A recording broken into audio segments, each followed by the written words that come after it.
guys, and welcome back to my YouTube channel.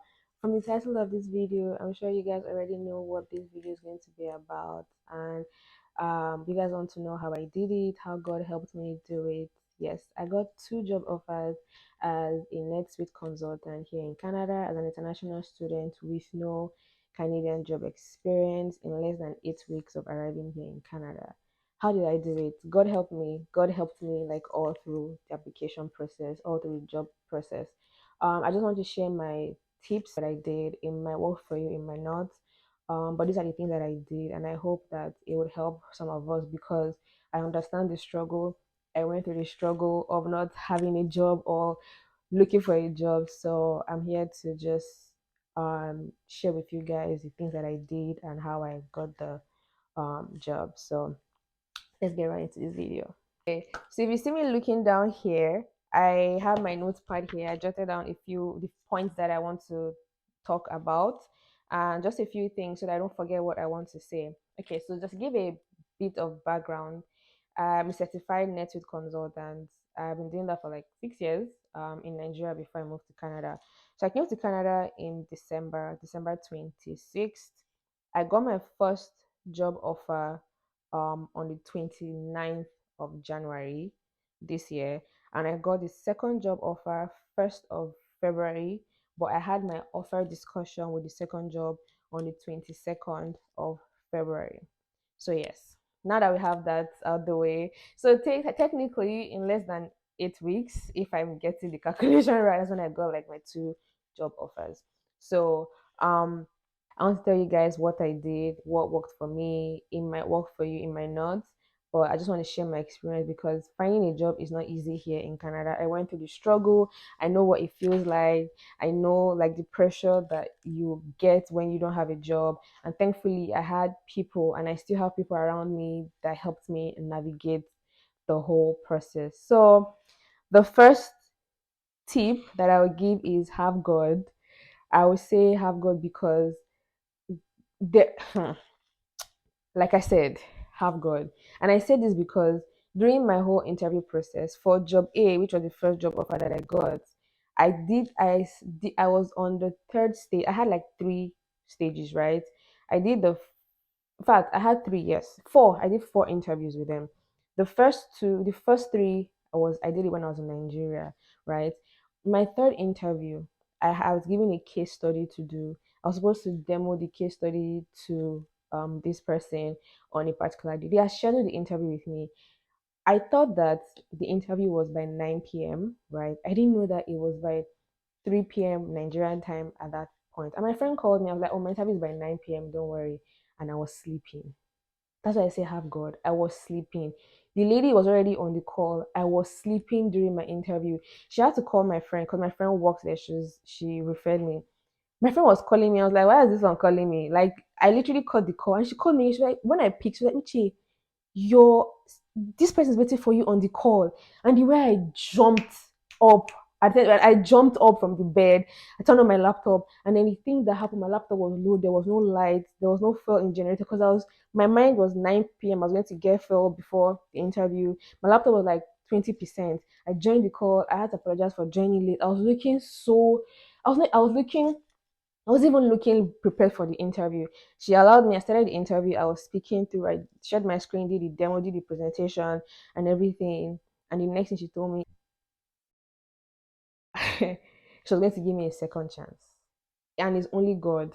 That's why I said have God. This lady gave me a second chance. I had that interview the week before Christmas week. She told me that I'm going to come back again to redo this interview that I just did after Christmas. You guys, and that's why I said have God. Only God helped me through that process. So she scheduled me for another interview in the new year. By then I was already in Canada and the rest is history because I got the job offer. So have God.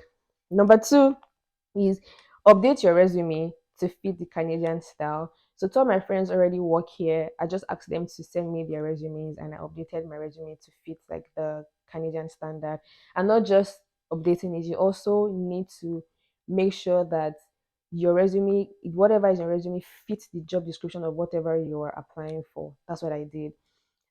Another thing is, so let me go back to the first tip where I said have God. I was always praying to God that before I came, that what I wanted to do, I wanted to work as a consultant in Canada. I didn't want to work at Walmart. I didn't want to work anywhere. I didn't want to work with as a retail assistant or administrative rep. What I wanted to do was work as a consultant. So what I wanted, I was already speaking what I wanted into existence. And my friends tell me that why do I always speak negatively. So I channeled that, and I was always telling God that this is what I wanted. This is what I wanted, right? So when I got to Canada, I was applying to companies that implemented Oracle NetSuite. When nothing was forthcoming, my face was shaking. I said I applied to Walmart. There's no. I will walk into the salon asking, "Do you guys need any receptionist?" Like I told God I don't want to work there, but look at me, my face was already shaking. And I walked to salon. My friend, she's my housemate. She followed me one time. We went to I went to Fresh Co, went to Pet Value, and asking them, "Do you have guys need receptionist or anything?" So I feel like God was looking at me like, "This is my child. What are you doing? Like, trust me to give you this job." So yeah, update your resume to fit the Canadian style. Make sure that make sure your resume fits with the job description. When I was applying to all those other places, I had different resumes for every job that I was applying to. I had almost 11 CVs and I was applying. So make sure that your resume fits the job description of what they're asking for. Next thing is reach out to recruiters. I reached out to a lot of recruiters on LinkedIn. I was looking for them like no man business. I reached out to the first job offer that I got. As the person, I didn't even know that he was the CEO of the company. I reached out to the person on LinkedIn, and it was like, send your CV to send me the HR's email address. I sent it to the H. So, and they always respond to you once you have something good in your CV. Reach out to recruiters. I always let them know that I'm a student so that I don't get my hopes high. And then when I go to the interview process, they will tell me that, oh, sorry, you're a student. So reach out to recruiters. I reached out to a lot of recruiters. Some will get back, some will call me back and tell me, oh, okay, as your status changed, because I told them I'm finishing in August. Has it changed? I said no, it hasn't. But I said, okay, always get back to me when your status has changed. So reach out to recruiters. Another thing I did was that I used was referrals. So referrals, it can go left and it can go right. So I'm saying this because um the first job offer that I got for job A, I was referred. When I applied, I told them that, oh, I had a friend there. So obviously they spoke to my friend and everything, and I went through the process. I got the job. So the second part where I say the referral can go left is, so I reached out to this particular HR. I will not mention the company or HR on LinkedIn. They were actually not recruiting. I just reached out to her, sent her my CV, and then she responded. She took a while to respond, but she responded, and she scheduled me for a pre-screening interview. I had the interview with her. In the interview conversation that we were having, I can't remember what led to me saying that, oh, I know someone that worked there. And she's like, who is this person? And I mentioned the person. And she's like, oh, she was a good employee, good staff and everything. But 2 weeks later, I found out that they didn't get back to me because the person that worked there as a student, and then after school, obviously she left, and they said because she refused to take their offer after school, and I'm not sure they gave any offer, but yeah, so that was why they didn't get back to me. So they thought that, oh, I'm only coming there to work there as a student. After school, I'm going to leave. So that's why I said referrals could go like, she didn't refer me. I used my mouth I use my mouth to say, well, I know somebody there. Oh. Yeah. So it could go right or it could go wrong. Another thing that I noted down here, I didn't use it, but I know someone that got a job from it. So attend job fairs.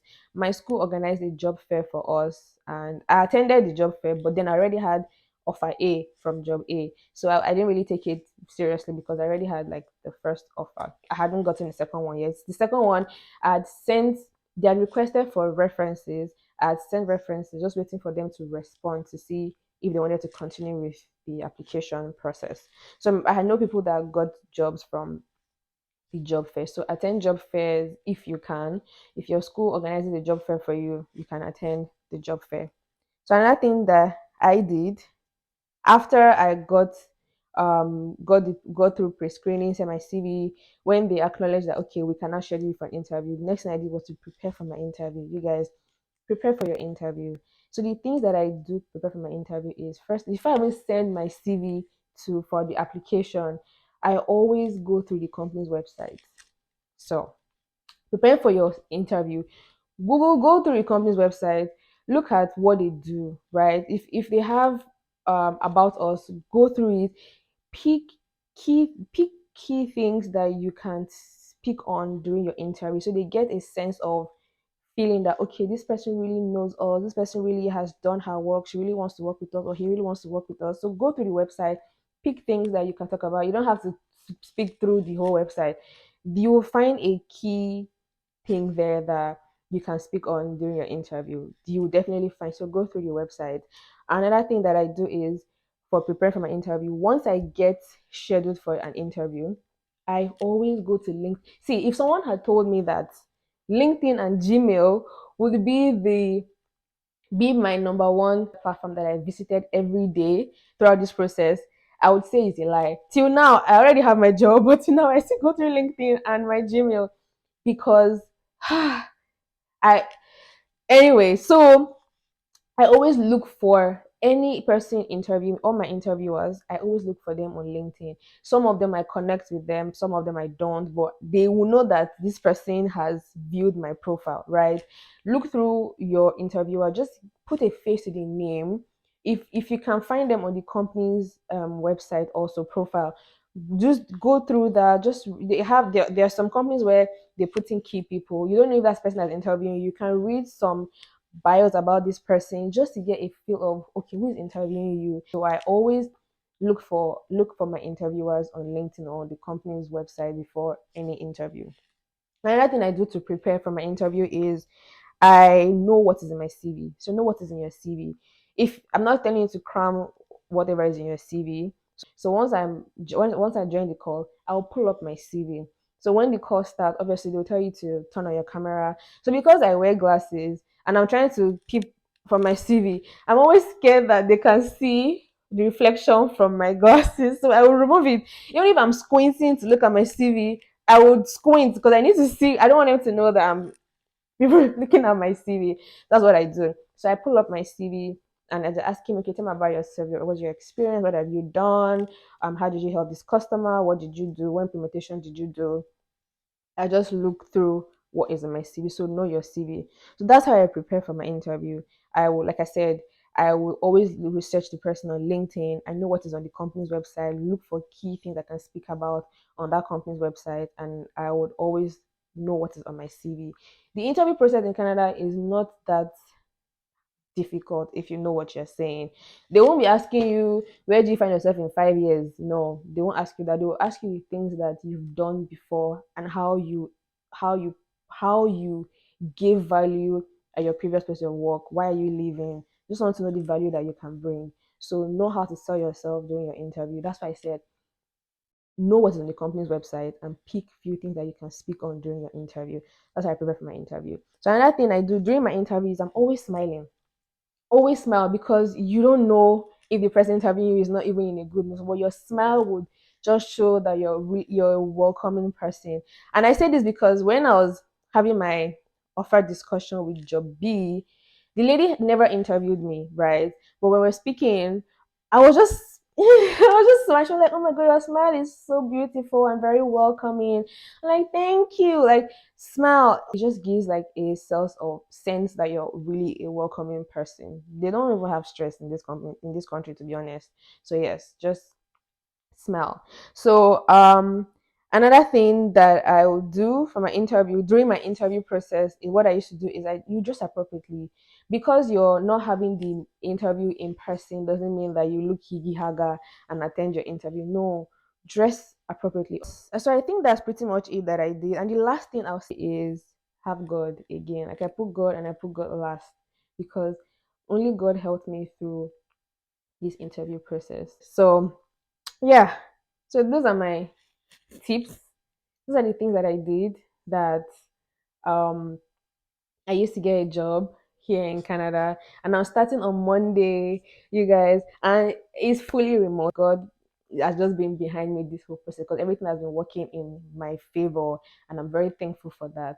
So yeah, these are my tips. These are the things that I did. These are the things that I went through, that I used to secure like a job here with no experience as a consultant, certified ERP consultant here in Canada with no Canadian experience, and it's been God all through. Like Papa used to say, Bishop Oyedepo would say, whatever God can do, your faith can make happen. My faith kept shaking multiple times. I'm not going to lie. It did shake. I will call and I'll be crying. It did shake, but God saw me through. So it's hard. The struggle is real to find a job here in Canada, but you will find one. Just keep doing what you're doing. Keep asking God for divine direction. Keep asking God for His favor, and you definitely find one. So I've come to the end of my video. I hope that you guys would find this video very helpful. If you have any tips or tricks that you did to secure a job, you can put it down in the comment section. Somebody might just see it and it will help the person. So thank you guys for listening to my TED Talk. And I'll see you guys in another video.